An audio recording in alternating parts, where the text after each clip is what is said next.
একজন সাধারণ মেয়ে যিনি ফুটবলকে স্বপ্ন বানিয়েছেন আর আজ সেই স্বপ্নে ভর করে হয়েছেন বাংলাদেশের গোলের রানী কৃষ্ণা রানী সরকার।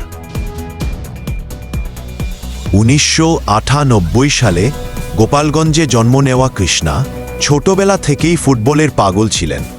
গ্রামের মাঠেই শুরু হয় তার যাত্রা।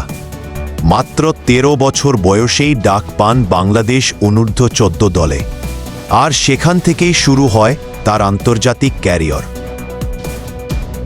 সাফ চ্যাম্পিয়নশিপ ২০২২ ভারতের বিপক্ষে সেমিফাইনাল ও ফাইনালে কৃষ্ণার গোলে ভেসে যায় প্রতিপক্ষ।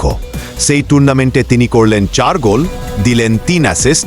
বাংলাদেশ পেল স্বপ্নের ট্রফি। গতি, স্কিল আর গোল করার অবিশ্বাস্য ক্ষমতা। কৃষ্ণা রানী সরকার হয়ে গেলেন বাংলাদেশ নারী ফুটবলের গোল মেশিন। গোপালগঞ্জের এক ছোট মাঠ থেকে উঠে আসা এই মেয়ে আজ কোটি বাংলাদেশীর গর্ব, বাংলাদেশের ফুটবলের ভবিষ্যৎ। কৃষ্ণা রানী সরকার। কৃষ্ণার জন্য আপনার শুভকামনা কমেন্টে লিখুন আর ভিডিওটি শেয়ার করে ছড়িয়ে দিন আমাদের গোল রানীর গল্প।